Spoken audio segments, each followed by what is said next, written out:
તો સત્તાના નશામાં ચોર ભાજપના નેતાઓ સત્તાનો દુરુપયોગ કરતા હોય તેવું વારંવાર જોવા મળે છે। ત્યારે વધુ એક વખત ઉપલેટાના ભાયાવદરમાં ભાજપના નેતાઓએ ગુંડાગીરી કરી હોવાનું સામે આવ્યું।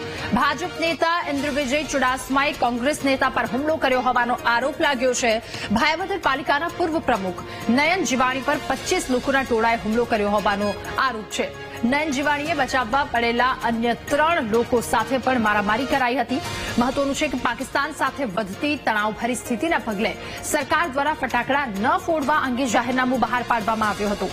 નયન જીવાણીના દીકરાએ સમૂહ લગ્નની બેઠકમાં ફટાકડા ફોડ્યા હતા, જે અંગે ફરિયાદ નોંધાતા અમન જીવાણી પોલીસ સમક્ષ હાજર પણ થયો, પરંતુ ભાજપના નેતાઓએ આ મુદ્દાને ચગાવવા માટે સોશિયલ મીડિયામાં મેસેજ વાયરલ કર્યા, જે અંગે નયન જીવાણી નગરપાલિકા હોદ્દેદારોને પુરાવા સાથે રજૂઆત કરતા કહેવાતા આગેવાનો વિફર્યા હતા।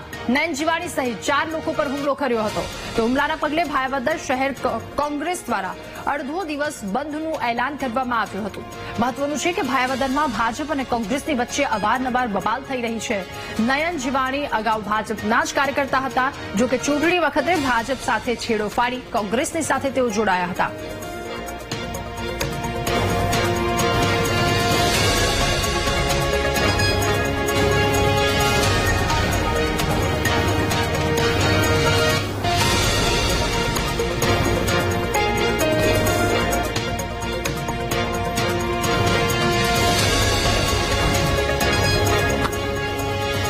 તો કોંગ્રેસ નેતા પર 25 જેટલા લોકો દ્વારા હુમલો કરવામાં આવ્યો। નયન જીવાણી અને 3 લોકો તેને બચાવવા માટે આવ્યા હતા, તેમના પર પણ હુમલો કરવામાં આવ્યો।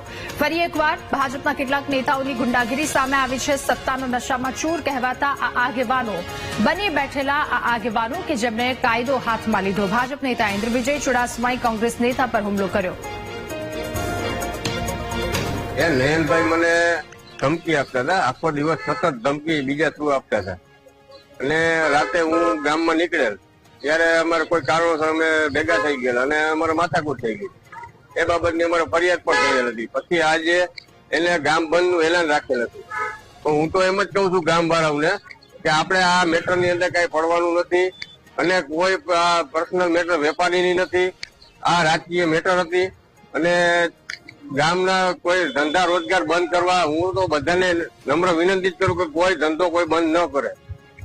કઈ બાબતની મેટર હતી ને એના દ્વારા તમને શું કહેવાય? એક મામૂલી મેસેજ હતો અને એ વાયરલ મેં કરેલો હતો। એ વાયરલ કરેલો હતો એનાથી સહન ન થયું, એટલે મને ધાક ધમકી આપવા મળી। અત્યારે જો તો કૃષ્ણા પાર્ક બસ સ્ટેન્ડ ની અમે ત્યાં મારી કાયમીની બેઠક છે, હું ત્યાં બેઠો હતો, ત્યાં આવીને મારી માટે 35-40 લુખાવો કે જે દારૂ વેચે છે અને આ ભાઈ ભાજપના હોદ્દાની રૂએ એનું સમર્થન કરે છે, દબાવે છે, એટલે લુખાગીરી અને ભૂતકાળમાં પણ આ લુખાવોએ ગામને આતંક આપેલો છે। નીતિન પટેલ વખતે ગામને બાનમાં લીધેલું છે, ગામ જાણે છે। એના માટે જ આજે ભાયાવદરના તમામ વેપારીઓએ સ્વયંભૂ પોતાની રીતે બંધ રાખી અને ગામ મને સમર્થન આપ્યું છે।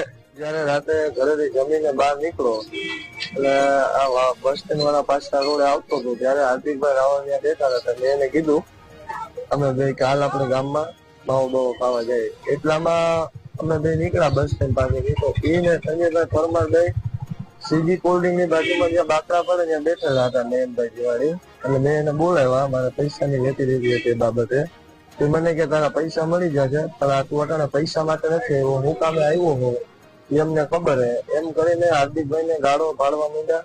અને હાર્દિકભાઈ ને કહ્યું તારા ટાટિયા ભાંગી નાખીશ ને આમ કરી નાખીશ તેમ કરીને અમે નયનભાઈ ને સમજેવા કે નયનભાઈ શું તમારી મેટર છે, મને કઈ હકીકત ખ્યાલ નથી, તમારે શું મેટર થઈ છે તમે મારી સાથે તો આ રહેવા દો, આ કારણે આ બાજુ નહીં રહેવા દો, કોઈ વાત